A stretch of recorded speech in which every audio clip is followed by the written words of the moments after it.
Hello, everybody out there. I hope you had a great holidays. This is 2019, and this is also the first episode of Master Race Debaters of 2019, Episode 3, Season 3. I'm Gavin Stevens, and I'm joined every week by B Black. This week, we talked about the Conservative Party, what's going on with them all over the world. Has the Overton window been shifted so far, there's no coming back for them?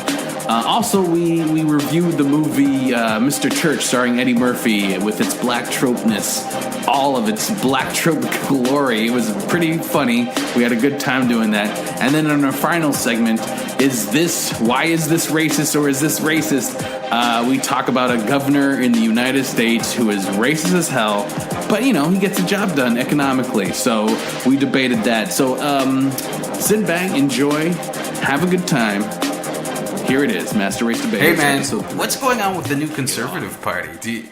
Have you been watching the PCs, the Ford government, I guess, and I guess the right wing across the world.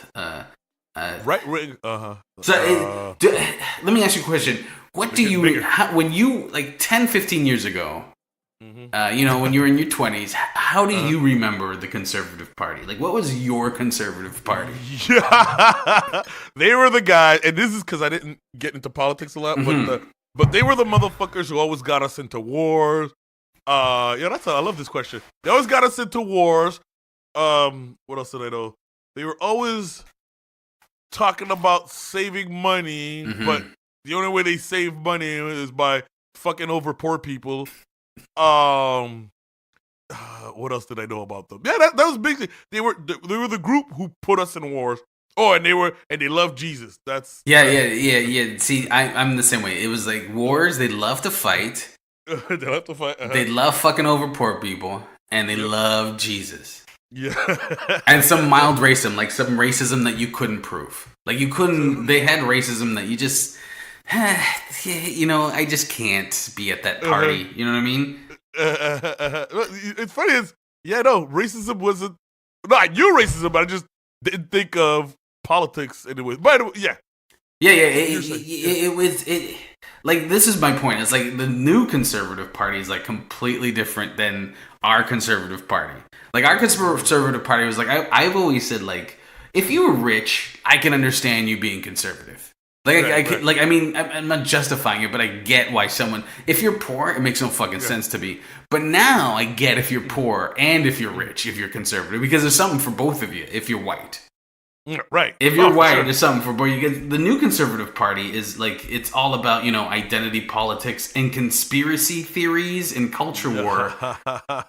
Like, it's so conspiracy theory what happened with...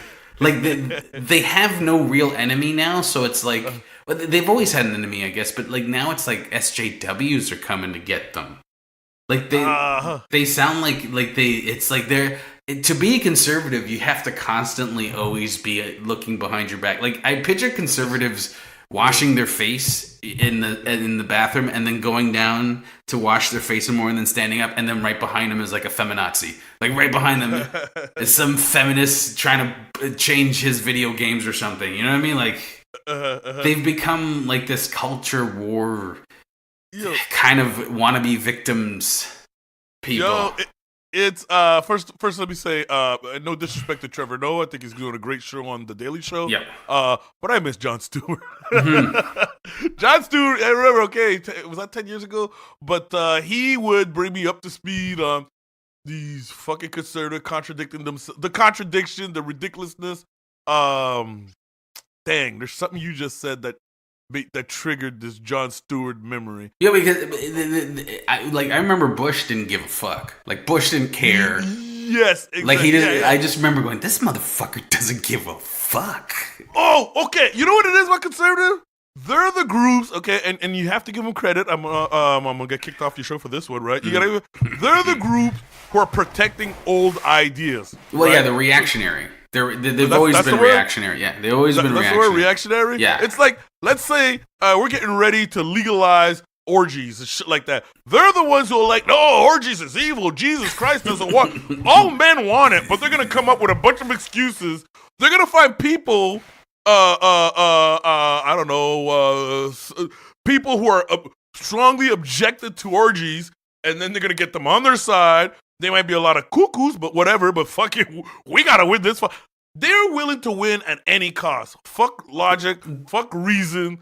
Math, science. Fuck you and science. They keep moving the Overton window. Like the Overton window is like every few years we keep getting more right. So then liberals have to get more right. So centrists are like almost like so right wing right now, right? Like they're just so they defend like Nazis and shit, freedom of speech for Nazis. Yeah, exactly, man. It's weird because like I remember them being religious and going, why the fuck would anyone vote for people who like I've never seen politicians. I would say this.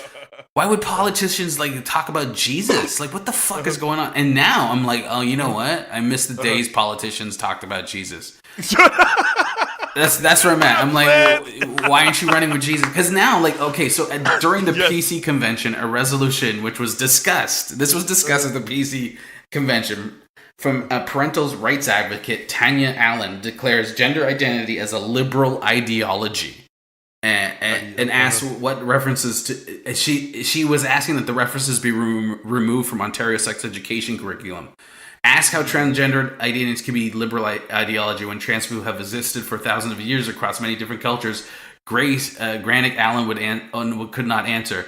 She said, "I'm not an expert," she told Huffington Post Canada and PC Convention. That's the other thing is like you can be an idiot now and and have an opinion. Like you could not know. Right. Just be like, hey, fuck it, whatever. I just don't like him. Well, yeah. Well, yeah. You could be an idiot and the sucker who plays by the rules.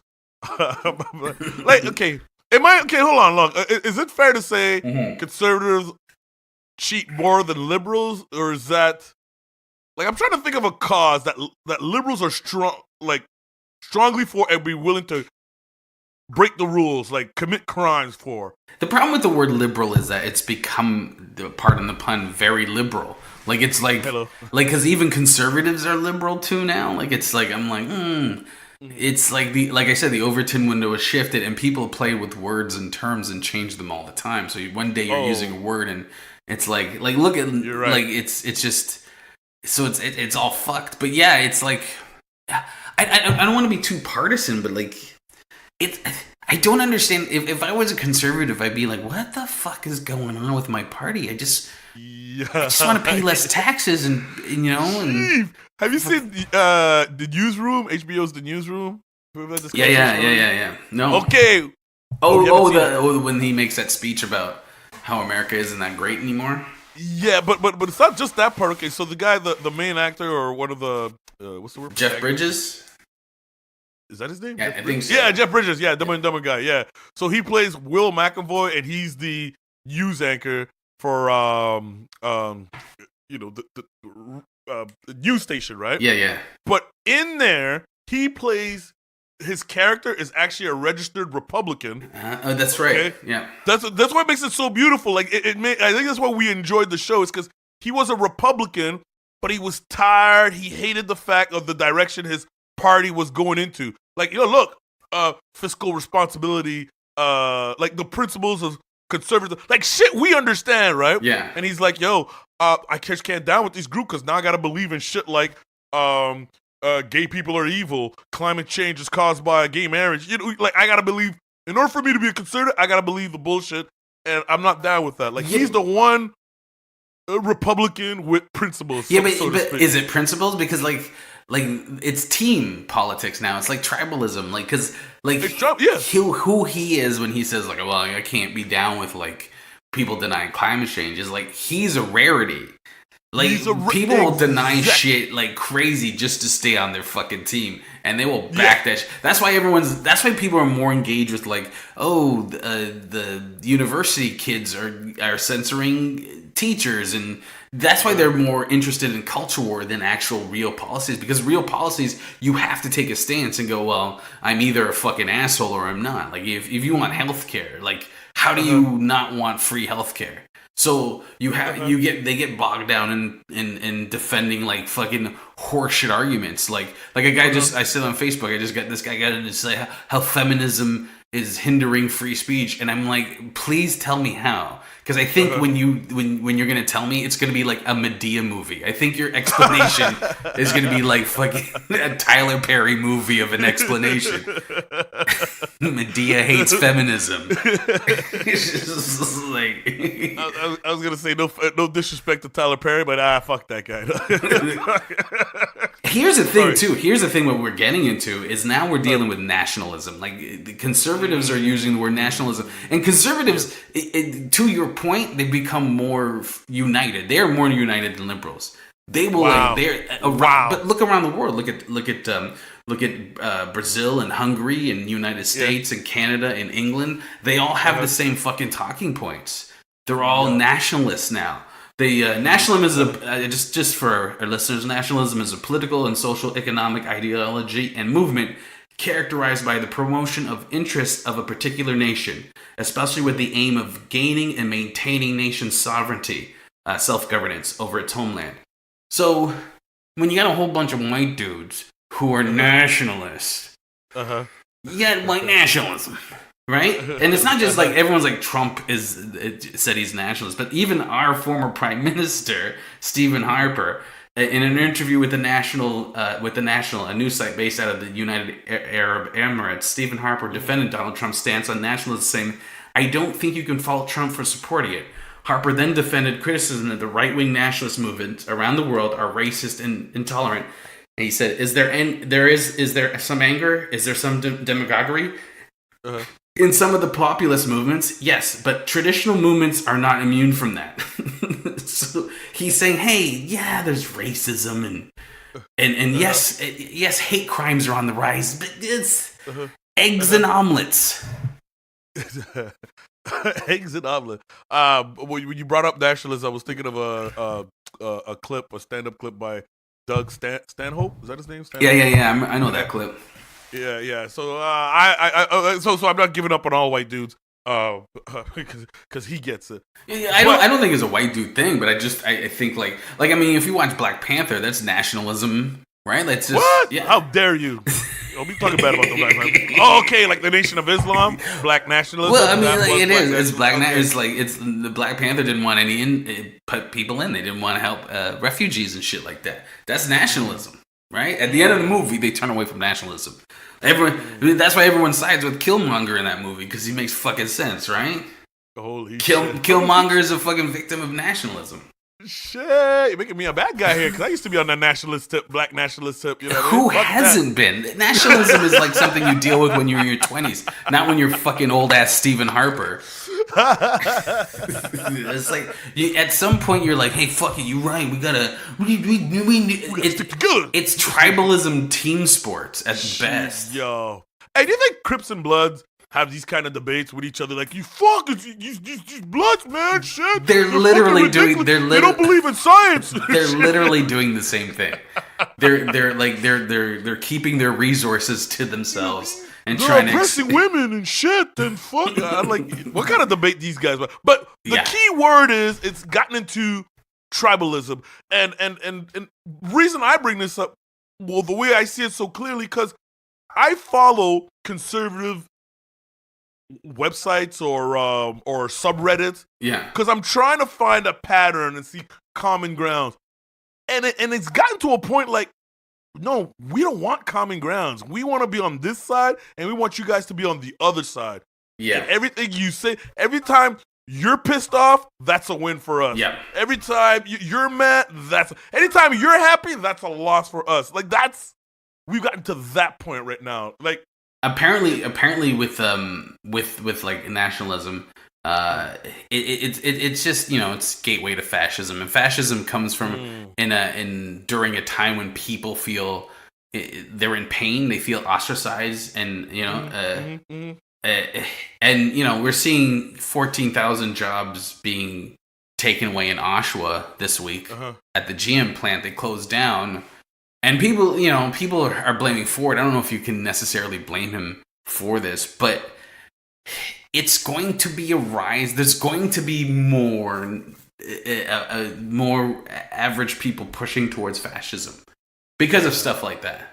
Because of stuff like that. Here's the thing, right? This is my sister is visiting. She's got her PhD in women's studies. She's visiting, and she was talking about how the person that's going to defeat Trump has to be a white male. It can't be.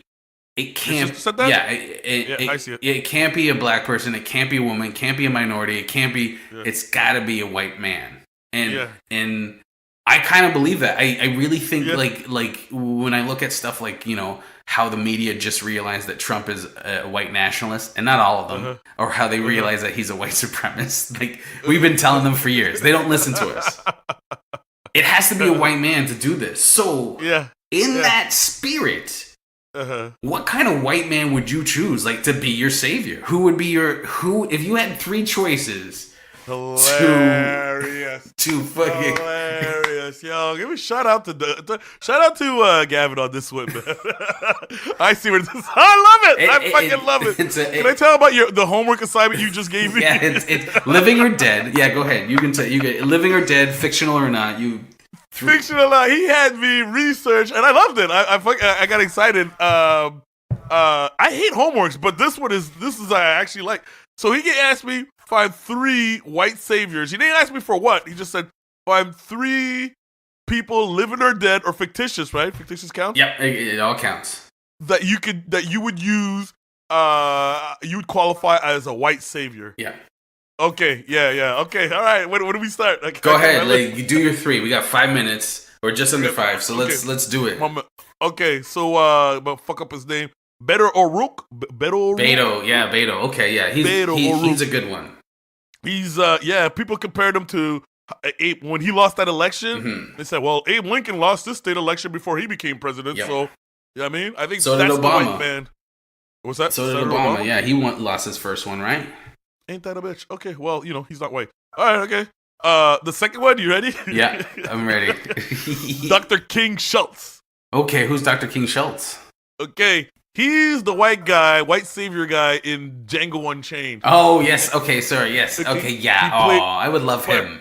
Played by Christoph Waltz. And what I like about him, I think he symbolizes who white people were before slavery. Okay. Before they implemented. I think that's what he was, like the ideal European, because, you know, he hated slavery. I was going to use a big word. Harbored, whatever. He loathed slavery, and it bothered him. So Dr. King Schultz, and stuff like that. And the last but not least, are you ready? Yep. You bracing yourself? Nope. White Jesus. Blonde blue-eye, white Jesus. You emphasize that H too. Just, white Jesus. White stuff. This is. I feel like I should be playing a Kirk Franklin song right now. Jesus. I don't know. But I'd be fucked up. I want to see Jesus take our side against racists. Oh, wait, hold on. Let's hear both sides of the story. What the fuck, Jesus? You can't hear me. The guy just called me nigga. What the fuck? Both sides. Devil, let Jesus play the devil's advocate just once. All right. Man. Okay, here's my white sabers. J.J. Abrams, because J.J. Abrams could, like, you know how many white guys. A lot of these white guys love Star Wars and are upset with the latest Star Wars. So I just think, like, just giving them a chance to, like, air their grievances, and J.J. Abrams like, hey, I'm listening. It would calm them down and allow them to be like, vote. Okay, fine, we'll vote for you, JJ. In that same spirit of pop culture, I'm gonna go with any like car or vehicle from like an 80s TV show, like Knight Rider, especially because I, again with pop culture. But I also feel like "Make America Great Again" is a slogan that best describes like Knight Rider. It's like they have this fond memory of a thing in the past that doesn't exist. Right? Like when you hear "Make America Great Again," it's like it was like great for 2 years. Like you had what's his name? FDR for 2 years, that's it. But for most of it, it's like they act like, oh, if I was at a bar, all I could do is like just call my car on my watch back in the 80s. He would show up. Hold on a second. When you say Knight Rider, you talking about Kit? Yeah, Kit. I mean, any car, like Dukes of Hazzard car, anything that makes that nostalgia. You talking about the driver? No. You know, okay, sorry. I know it's not a white man, but a white guy comes with the car. Let's just say that. Gotcha. Yeah. Okay, and my last guy is Jeremy Corbyn, Bernie Sanders, and Jack Layton and Pierre Trudeau, but the older one, the original one, but in the body of Jason Statham. Wow. Yes. Genius. Because chuds love toxic masculinity. So you have the guy from the Expendables spewing that fucking shit. Well, people love it. Yes, and with 5 chicks behind him, hot chicks too. Exactly. You gotta be hot. You gotta be, exactly. And he's flexing his pecs while doing his State of the Union address. And he's doing this talk. I'm the president of the United States. Oh, fuck. People, that's how we fight it. Man, we solved it. We fucking solved it. We did solve it. Check, please.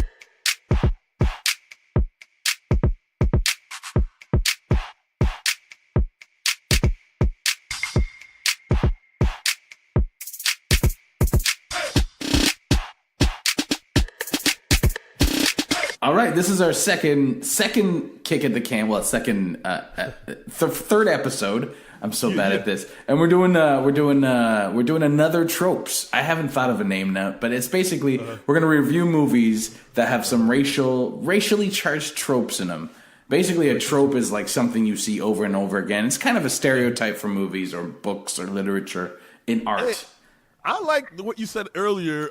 Explains racism to white people. Racist to white people. Well, these movies are basically designed as racism movies for white people. You know what I mean? Like, you're not so bad, white people. That's what these movies. And you want to do a prayer for this movie, the movie that we reviewed, which I didn't pay for this time, but you did. Oh yeah, well, snitch me out like that, man. Yeah, well, whatever. You're supposed to be technically I'm on probation sound. from the Hilltop group, man. What the fuck, bro? So anyway, we're gonna have to raise a fund for you. We're gonna have to get a Patreon for you to rent movies. So you're just gonna have to go back to the VHS store and start going to that shit. So this week's movie is Mr. Church, starring Eddie Murphy as the titular Mr. Church. Mr. Church is a 2016 America drama film directed by Bruce Braceford and written by Susan McMartin. The film stars Eddie Murphy as the title character with Britt Robertson, Xavier Samuel, Lucy Fry, Christian Madison, and Natasha McKellon. I don't know how to pronounce her name. The movie is based on the short story The Cook Who Came to Live With Us, written by McMartin. The film centers around Cook, who becomes a caretaker and father figure to three generations of women over the years. The film debuted on April 22nd, 2016 at the Tribeca Film Festival and was released on September 16th, 2016, right after Charlottesville, by Cinelu Releasing and Freestyle Releasing. Okay, this movie is like magical Negro trope. Just for those who don't know the magical Negro trope, it is a trope created by white people. This is not us. Fuck that. The character is typically, but not always, in some way or outwardly or inwardly disabled, either by discrimination, disability, or social constraint. The Negro is often a janitor or prisoner. The character often has no past, but simply appears one day to help the white protagonist. He or she usually has some sort of magical power, rather vaguely defined, but not the sort of thing one typically encounters. The character is patient and wise, and often dispensing various words of wisdom, and is closer to the earth. The character will also do almost anything, including sacrificing him or herself to save the white protagonist, as an example in the movie The Defiant Ones, in which Sidney Poitier plays a typical magical Negro. Check. All right, so let's break this movie down. So basically, Eddie Murphy is like the main character. Not the main character, but Brett Robertson plays Charlie. Charlotte Brooks and her mother Marie Brooks is Natasha McKellen. Eddie Murphy is Mr. Church. So. Maria Brooks is the lady from Californication, and I didn't even know that. Her name is Marie Brooks, and she's dying of cancer, but we don't know that, or we find out. And Charlie is her daughter. Mr. Brooks suddenly shows up out of the blue and starts cooking for them because she's supposed to die in 6 months from cancer.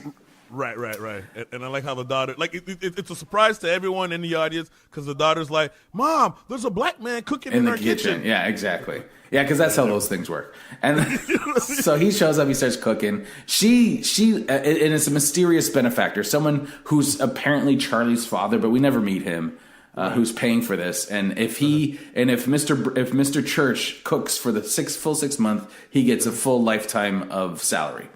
Right. And plus, all expenses are paid for this woman and everything. Anyway, long story short, she lives for 6 years.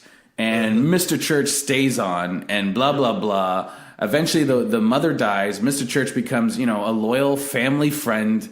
Yep. He only blows up on the daughter once when she's like, hey, where you going? What do you do after this? He's like, I'm on my goddamn business.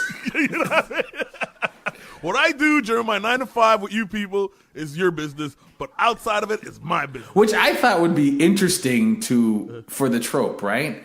But they didn't go in that direction. So then eventually she goes to Charlie grows up and she also has an alcoholic friend who also I don't know why, and she has all these friends who are just kind of degenerates. And so she grows up, she goes to college and she gets pregnant and she comes back and lives with Mr. Church. She soon finds out Mr. Church goes to a club called Jellies. And he goes every night or every Wednesday night, and he plays. We don't know he plays piano, but he comes home drunk and he starts screaming about his dad. He's like, but he's talking to his dad. Yeah. And she gets kicked out of the house because he catches him drunk, and she's like, "Man, you're blah, blah," and then she gets. Oh no! He comes home drunk one day, and he's in his room. Yeah, and I love that scene. She goes, "I just want to get to know you." Mm-hmm. You know what I mean? She was snooping through his room. Right, she was snooping through his room, and then she kicks him out. Hey, the reason for her, the agreement. Okay, you can stop my place provided you respect my privacy. Yes. Yeah. Sorry, I forgot to add that. Yeah, you have to respect his privacy. That's the whole thing. So then, she has this baby. She gets hit by a skateboarder. The alcoholic kid drives her to the hospital, and then then Mr. Church shows up, and then he's back in her life, and they have the baby, and blah blah blah. Things happen, like minor things happen, like the alcoholic guy becomes suddenly not alcoholic anymore, which is a magical thing in this movie. Hey, the magical alcoholic guy. Yeah. And then, so eventually Mr. Church starts getting a cough.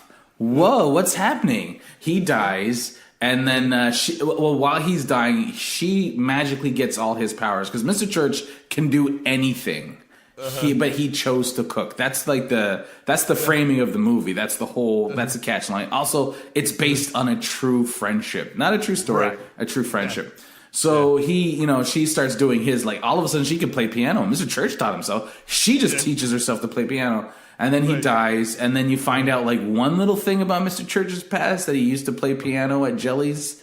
And then, she starts writing this book, which turns into this magical screenplay about her faithful Negro cook. Hey, man. that was a hard plot to get through. But yes.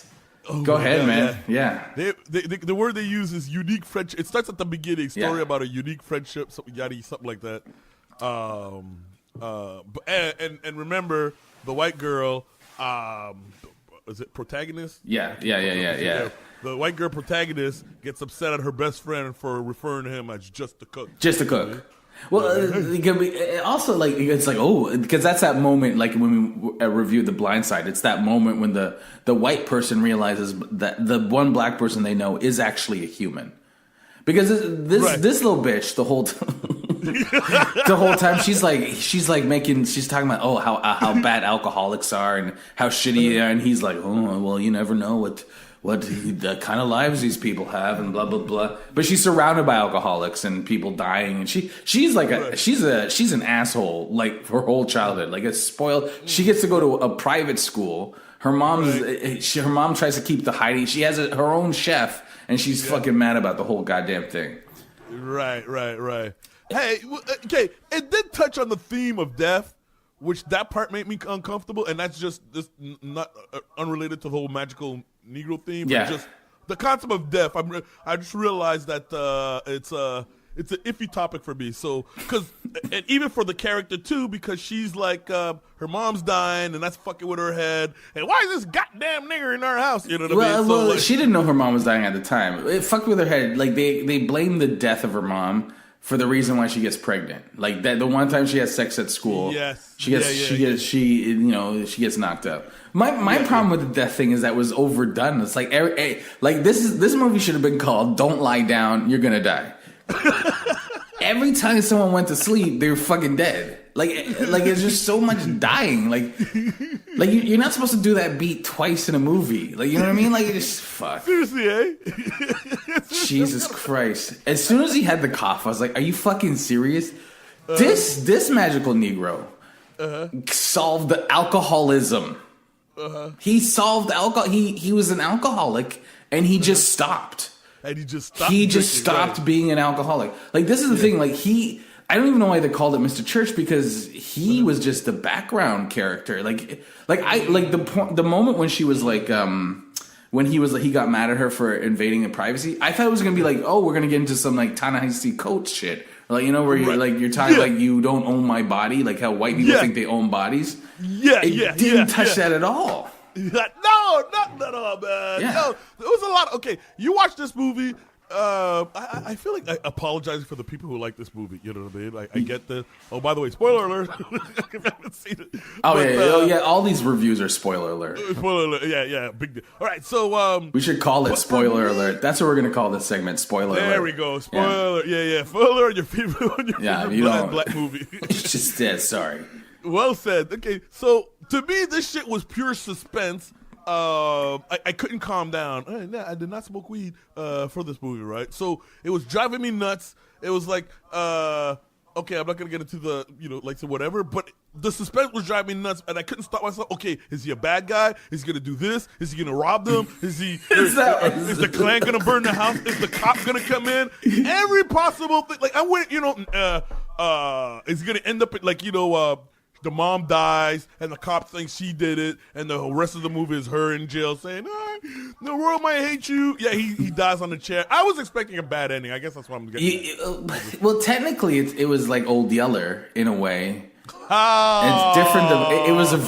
It's a very boring movie because you know exactly what's happening next. Like, hey, man, he paid out of his own money. He paid for her to go to school. That's how magical this Negro is. He could do everything. He could do anything, and that's the thing is, like, he had it. Like, her problems got solved, like, within, like, I don't know, every 3 seconds her problems got solved. She had a kid, that part, like, she got pregnant, and they were like, oh, go back to school. And it wasn't even, like, talked about. Mr. Church never brought it up. And it's like, well, maybe bring it up in the movie that's about drama. Like, I don't know. Just like, Mr. Church never dealt with it. And exactly. It's like, well, then this is not a movie if you don't have conflict.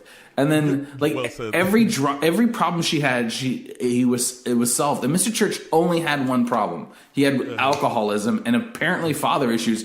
But we didn't hear any. Like, it didn't matter.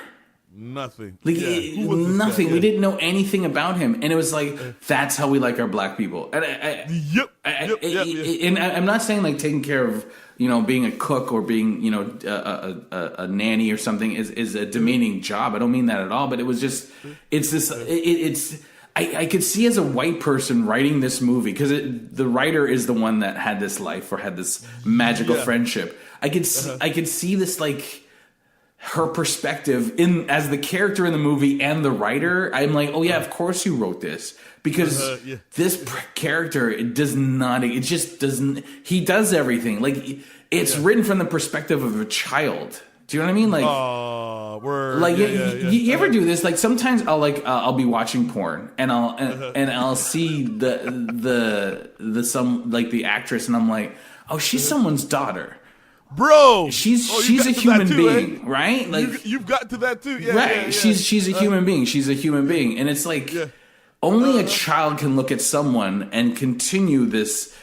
To write a story where it's like, he was an alcoholic, so I put the matches away, and then one day I forgot to put the matches away, and then he stopped drinking. The matches reference is that he used to come home from this club every Wednesday and Saturday, right? He would get really drunk, he'd scream and yell at his parents, and then one day he fell down and she had to help him, and he became like Donkey Eddie Murphy when he gets drunk.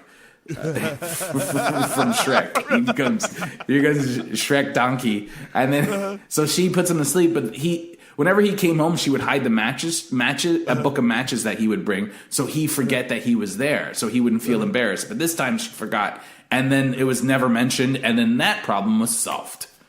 That problem was solved. It's alcoholism. He has a lifetime of alcoholism and parental abuse. And also, like, there's no talk of racism at all. There's no issue of that. Yeah, no usage of the N-word. Yeah, nothing. The screenwriter mentions that, he could have easily been a white character because she took offense to people calling the magical trope to it. Yeah. She goes, it burns my blood. She goes, there was no relation to race. That's exactly it. She goes, there was no mention of race. To me, this is just a story about my unique friendship with my friend, Mr. Church. my German Shepherd. You know what I mean? But you see how she's like white fragility. She gets mad and she can't look at this guy and go, well, he must have dealt with some shit. Like you can't even by proxy. I thought at some point in the movie, I'm like, oh, she's going to work with alcoholics, or she's going to work in that kind of a system. That's what I thought was going to happen. I was like, she just learned how to make fucking mashed potatoes. Yeah. That's it. What this movie made me think of, and I remember I mentioned this, and they're going to hang us for the next thing we're about to say right. Okay. I said this movie could have easily been about a white girl and her favorite slave. Yep. Right? And the bond she had between the slave. Let's ignore the fact that her dad was shipped away to a new family. Yeah. Her mom was raped. Let's ignore the fact that her last name is African sounding, but now it's Smith and shit like that. All that gets ignored. No, the only thing that matters is how much this slave was good to her. Yeah, and the reason, and you added, yeah, man, movie was about a pet. I know you don't talk like that. Well, because you go a pet. Because even a pet, like at least there's like you see some sort of fucking, I guess, anthropomorphizing in it. He was very much an object, because in portraying in the movie, like I believe the movie is true from her perspective. I believe it's a true movie from her perspective. It's like that's and I think his blackness, him being a black male, has no effect on her looking at race relations. Even because your comment in the article is how she was like, she got mad about people saying the trope. She didn't go, I didn't. She had a white fragility moment where it's like, how dare you say that shit? How dare you say that shit? This, I don't know about you, okay? Like for me, another thing it made me think of is how when I went to high school, okay, I made sure that I went to the blackest high school that I could find. Yeah. For some reason, I needed to be around black people. It was very important to me. Yeah. And once that happened, I started to break away from studying my wife. I did not want to. We were actually friends. We were like buddies. We kicked it and everything like that. But they didn't understand that part of me that needed to connect with people who understood me. Who knew what it meant to get beaten by your parents or Creole. I just needed that bond, right? Yeah. And because they couldn't understand that, we broke away. Now, to them, it looked like, B went racist on us. Or he whatever. But it made me analyze about or question our friendship. The fact that there's a part of me I kept closed around you because you wouldn't understand. I tried to open up about it, but it made you feel uncomfortable. You know what I mean? Well, it's your humanity, right? Because it's exactly that makes you around. This is the thing why I love about Tupac, right? What people don't understand about Tupac. Break it down, bro. He was a criminal, but he was also a poet. He was also an actor. Yes. He was also very intelligent, but he was also a thug. Yes. He's the perfect representation for that. He's a well-rounded human being. He's flawed, right? He was a feminist and a misogynist, right? He was flawed, yes. But he and for that time, I don't agree with a lot of shit, but especially at the time, it showed that the humanity of a black man. Right. That's what I like about Tupac. And this movie, and like, don't get me wrong, Eddie Murphy's a genius. You can fucking that's the thing. Is like Eddie Murphy is like Coming to America and Boomerang and we ain't taking any of that away from him. No, we love you, Eddie. Those movies are like groundbreaking. Even though Eddie, Coming to America has the Jezebel trope in it, it's still these are groundbreaking goddamn movies, right? Like they're black romantic movies that like. Okay, so we're almost near the end. What's your top favorite, top hate in this movie? Okay, we're going to okay. This is irrelevant. The reference to Alexander Dumas was on my like list. It doesn't matter. Shout out to him. Okay. The book in there. Yeah. Three Musketeers. With the black man, with the motherfucking black man. But still white people on the cover. Still white people on the cover. All right. I'm gonna say this, but Eddie Murphy's acting. Yes. That look on his face when his mom dies, like the bus stop. This is your hate, or this is when you're this is like. Okay, you only need one like, one hate. We don't have a lot of time. Oh, I see. Yeah. Okay. I tell you what. Like. Oh, wait, what the fuck? That it ended. The end. Okay. I remember. Okay, and hate the ending. Yeah, so both. I love that the movie was done. I'm like, oh, thank God when I saw the credits. Yeah, fuck, and I hated the ending. Like, who was? Like, I think the reason why he was so helpful is because maybe his baby daddy was gay and he loved them. Yeah, and that's why he took care of the family. Like, there's no explanation to his motivation. No. To why he helped out the family to it. You know what I mean? All right, let me. I liked Eddie Murphy's acting. I always enjoy Eddie Murphy's acting. I hated that this movie was boring because even The Blind Side made me angry. Yes. Like there was some emotion. This movie was just like, oh, this is fucking stupid and boring. Yeah. And that's what I hated the most about this movie is it was boring. And I didn't like the main character. I didn't like that Charlie and that Poppy thing when she anyway. Don't see this movie. We saw it. So how many fingers are you gonna give this? How many magical Negroes are you giving this movie? Oh, you going to magical Negroes? I'm trying to say I hate it like 1.5. Okay, you know I'll give it a 1. Probably half. Yeah, one magical Negro. Hey, I hope you guys are enjoying this episode. If you are, do me a favor. Go to iTunes right now. Leave a comment. Leave a rating. It'll help us out so much. Hey, also, if you want to follow us on social media, that'd be great. You can follow us on Twitter at MRD Podcast, on Facebook at Master Race Debaters, and on Instagram at MRD Podcast. We're also on YouTube. If you got comments and suggestions or just want to drop us and say, hey, fuck you guys, you can email us at masterrdpodcast@gmail.com. Yes, we'll take your emails. We'll respond. Trust me. We got nothing better to do. Anyway, here we go. Without further ado, me and B Black getting back into it. Mr. Gattine, this is Governor Paul Richard LePage. I would like to talk to you about your comments about my being a racist. And I want to talk to you.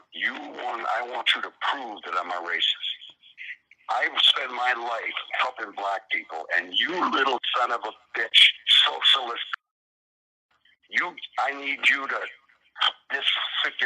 I want you to record this and make it public because I am after you. Thank you. Good old Paul Richard LePage. He's the he's the governor of Maine. Correct. Paul LePage, and he's that was his voicemail that we just listened to because he was just accused of being racist, which that's a normal way to act. That's a common norm. If you're not racist, that's a common normal way. By the way, just so our listeners know, racism isn't a person. I mean, racism. Like when you think of the Klan, that's just the racism leaning in. That's all that is. Racism is an action. So because a lot of people think of racism as like a binary thing, like good and bad. Yes. And so they think most people aren't bad, therefore racism isn't a huge problem. Correct. But you can have racist actions without intent. You don't have to have intent. Racism does not require intent. Correct. That's all I had to put out there. So just so you know, you can do racist things because it's the same results, the same pain. You can do racist things without intent. You don't have to be a racist person to have racist actions. Although you can be a racist person and you can lean into that, and we've seen people lean into it. He is one of those who doesn't know he's leaning in. he's the word they use on him. He's a straight shooter. He's like Paul LePage, a straight shooter. Yes. He doesn't watch like there's actually a whole article about how this guy's good at his job, but his mouth keeps getting him in trouble. Paul LePage was saying whatever he wanted before that was a thing. Mm-hmm. So he's I want to throw in that this is an educated man. I was actually reading a bit of his biography. And the magical Negro in me kicked in and started to feel sorry for the guy. He's gone through hard times. He started from the bottom. Now we're here. It's an impressive story for him to be this successful politician in America. Oh shit! Holy shit! At some point, I want to compare him to Ted Cruz, but that's another story. So they're calling him successful because, according to the New York Times, Maine was hemorrhaging with their deficit. They were hemorrhaging money, and has a surplus. He's given them in the last couple of years a surplus of 176 million. Right, 176 million. That's right. So what happened was you sent me this video. Of him, like you said, he's a straight shooter. He's one of those. He doesn't pull his punches, narcissists love people that tell it like it is, unless it's against Christians. He tells it like it is. Which, by the way, this is off topic, but I went Christmas shopping today, and the confusion in stores for me because I'm brown with a beard, so they think I'm I get a lot of Muslim hate, which I can feel, and I know it's Muslim hate, not black hate. It's so weird how I know it's Muslim hate. I'll get Muslim hate from white women so much. On the plane too? Jesus. Yeah, but I know it's not black; it's Muslim. But today I didn't get any of that, but I did get people like, "Oh, happy holidays!" Or they don't say shit, or they won't say. I'm like, I get it. It's like shaking a hand of someone with no hand. You know what I mean? You're like, I gotta act normal, but I don't want to. Anyway, sorry. So he this is what he said as a straight shooter. Some of the things that we have done. Number one, I got a bill into the legislature right now to take the traffickers. Now, the traffickers, these are people that take drugs. These are guys that are named D-Money, Smoothie, Shifty. These type of guys that come from Connecticut, New York, they come up here, they sell their heroin, then they go back home. Incidentally, half the time they impregnate a young white girl before they leave, which is a real sad thing because then we have another issue that we got to deal with down the road. We're going to make them very severe felonies. So he's denying that he's a racist now after that. He to him he's a normal person. Okay, just to be clear, this is actually an old used. One, it's old used, and two, yes, he does not like being called a racist. But he said that the drug dealers are going to having sex with the drug dealers are coming in. Sweet Daddy and Sugar Bear and Saltine Jackson are coming in. They're selling their heroin. And he's talking so matter-of-factly. This is just common knowledge. And they're having sex with white women, which, by the way, that's the porn he watches. Bringing a little white girl. They're fucking the white girls. And then my favorite line in all of it, and it's a throwaway line, is, and we're going to have to deal with that later on. It's what do you mean? What are we dealing with? Excuse me? Can we rewind, Mr. LePage? What exactly? Oh, I got a burlap sack. We're going to have to put those puppies in a river. What are you talking about? Are you talking about biracial children? We're going to have to deal with those later? Holy shit. Not the kids, it's white women with colored kids pushing carriage with them. He's a character. The only way that could be more redneck is if the generally jumped over his head, just the generally jumped over his head. Yeah. Yeah, those two boys are at it again. Hey, by the way, back in the days, I used to think that the car jumped because of the Everyone did. Part. They built they built ramps everywhere. The South was known for its iced tea and ramps behind bushes. Yeah, Yeah, that's it. Every bush had a ramp. Hey, two things. So one thing that came to mind, right? I was actually gonna, because we went all over the place. Okay, first question, right? If you rule the world, how would you deal with racists? How would I deal with race? Then again, you gave that beautiful explanation at the beginning. Yeah. Let's go with racist Klansman. How would I deal with racists? It would depend on the type of racist. Like, like, if this was just like an old harmless man with no power, Right. it would be just entertaining and like, okay, be racist as you want to be. Yeah. The problem is he has power, right? Like Exactly. And then the other problem is that he's given them $176 million deficit. Like, I mean, not deficit, but I'm bad at this type of stuff. But a surplus. And it's just like, how do you vote someone like that out? Like, how do you convince anybody? That's what I'm saying. Yeah. If I was sorry to get back to your question, if I ran the world, I don't know how would you like? I would have to run the world from way back when. Bro, public hanging. I'm straight up public hanging. So you guillotines? Guillotines everybody. Yeah. You know what I mean? Okay, flip a coin. I'm gonna say, hey, yo, you flip a coin and you die. Either you die by a public hanging or the guillotine. I don't want to die by either. Oh, you're wasting time, buddy. Yeah. Fine, I'll pick. So yeah. Or you could what you could do is because you clearly are going to authoritarian, quick fascist authoritarian. What you could do instead of killing them, because he is useful on some level because he knows how to save people money, taxpayers money. So this is okay. I love that you point out the authoritarian part. Sorry. Okay. So what you do is you put a camera on his laptop or whatever without him knowing, but let him know that we know all your dirty secrets. So if you go out and start pushing platforms that promote racism, we'll expose that you jerk off to the dad that has to watch his daughter get fucked by the black guy porn. You have a subscription to black.com. Black.com. It's just the hate makes me come. Sorry, this is off topic too. My friend's a porn director, and I once had to.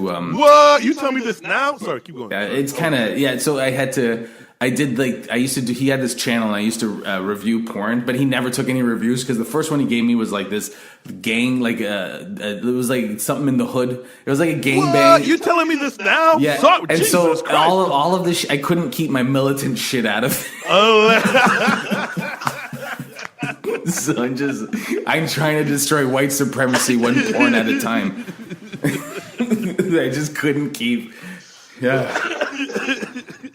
Yeah. Sorry, go ahead. No, you're talking about blackmailing, whatever. Okay, the reason where I was going with this is that realizing that because we live in a world of white supremacy, of in the racist society that we live in, a racist person can come out, say racist shit, do racist shit, and come back with that wasn't racist. Yes, because we've been gaslit this whole time, so there's always plausible deniability. We had a debate today online where someone was saying that systemic racism doesn't exist, and then the burden of proof is on you, and you're like, well, what the fuck am I like? I gotta prove it, and that person could just say, well, no, that doesn't prove anything, and then you're in this minutia and this this heavy thing where you're like, no, I know it's true, and they're like, no, I don't think it's true, and the world will back up his point of view, like you said. It'll always back up that point of view because, nobody wants things to be bad. Right. No one wants to be bad, look bad, and whatnot. Yeah, exactly. That denial. It's easier to just let's just blame the people who keep talking about racism. Exactly. Bringing it up. But dealing with it. Like what's her name said, Robin DiAngelo, is that her name? She invented the phrase "white fragility," a white woman. Oh, okay. Yeah, she did all the she was the one that did she used to do seminars at offices, and she'd talk about how they talk about white fragility, and every once in a while some white woman would run to her desk and all the coworkers were like, just because she's crying, and all the coworkers are like, oh. There's a great clip of Naomi Campbell online I watched recently where she's like, she tells off this white model who's like, finally just, okay, I have to go. She goes off and cries. But yeah, it's complete white. It's always right for fragility because there's no reason to react to that. If you're not racist, there's no reason to react that way. It's just like, well, this is my record. This is, or let's sit down and talk about it. Or, hey, maybe I did come off. I'm not good at this stuff. Let's talk about it. There's if you look at it as an action and not a person, and if people weren't so binary with their with the puritanical, good and bad bullshit, they could sit down and talk about it. But no, they know they're racist. They know they have racist tendencies inside of them, and they don't. I've always said that I'm doing an episode of. We're going to do an episode of this on the podcast, but white people need to talk about racism at home. I have this joke now I'm working on where I'm like, that was like our family game night was talking racism. You know what I mean? We have dinner and then we go play, white supremacist Clue. That's what we do. It should be a normal fucking thing. But it's not real Monopoly. Yeah, we play real Monopoly and no free parking. No free parking for anybody. Yeah. And jail again? What the fuck? It's all jail. It's all jail, and then some money marks. Holy shit! Yeah, man. What was I gonna say? Yeah. So my big thing is the fact that, so here you have this quote unquote effective politician doing good for his state. Well, okay, doing good for his state, but the problem is he's a public servant, and that's the thing we've been saying all the time is, if you want to be racist, have your church, go ahead, you know what I mean, say your racist shit with there, but don't put these people in a position of power. Oh, okay, but they're all in positions of power. But let me ask you a question. Say you're B Black. You live in the suburbs in his town. He's saving you goddamn tax money. You're not a drug dealer, so you don't give a fuck about that shit, right? You live in the suburbs. You don't deal drugs. You don't give a fuck. How would you feel about it? Right. Well, about the statement or about him? He's a piece. So this brings me to another flip flop. What if? Because like I said, I was reading his story, right? Mm-hmm. What if he's that white guy who does the right thing but says the wrong thing? Yeah, like Bernie Sanders. But Bernie Sanders doesn't say, hey. Bernie Sanders is not like that, but Bernie Sanders does say some problematic shit. But at the same time, Bernie Sanders does the right thing. Does the right thing. Yeah.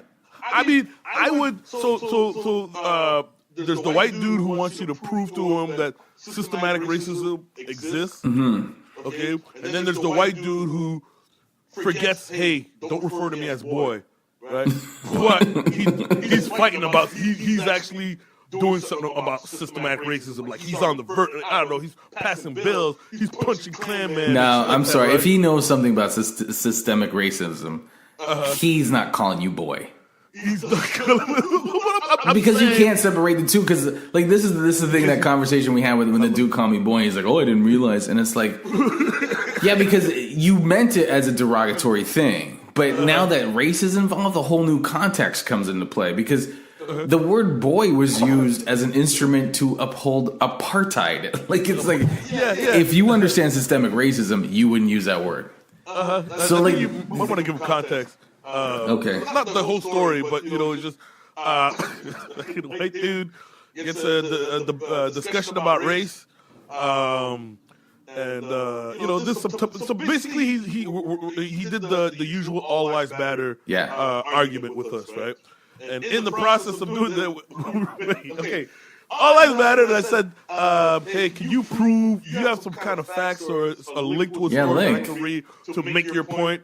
And the fucking line, he goes, oh no, he said that to you, and he said, well, you're a smart boy, you could figure that out yourself. Yeah, which is it's such a condescending comment. What the fuck? Yeah, we're in the middle of a discussion about race. Yeah, and you're gonna throw in the word boy. I'm like, oh, what? Oh, I didn't realize I'm such an intelligent man. I don't.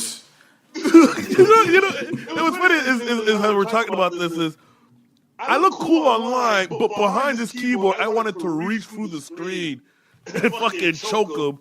and and fucking machete slap and shit like that. Dude, I was Okay, so this B Black Dude, I can believe it. gets LePage, and you have him as a governor. How are you feeling? And you're middle class. You're middle to upper middle class. Right. And you got a good job, and your property taxes are low, and things are doing good in your neighborhood. There's jobs coming or whatever. He's got a surplus of $176 million. Before it was shit, but now it's like, oh, we got money. How do you feel? How do I feel? I'm like, hey, good job. Would I vote for him again?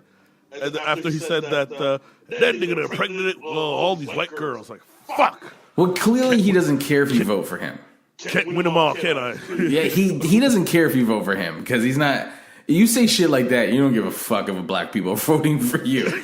There's the initial clip. He takes offense. You can't call him racist. Yeah. If I told him, hey, that's some racist shit you said. All the shit I've done for you and your people.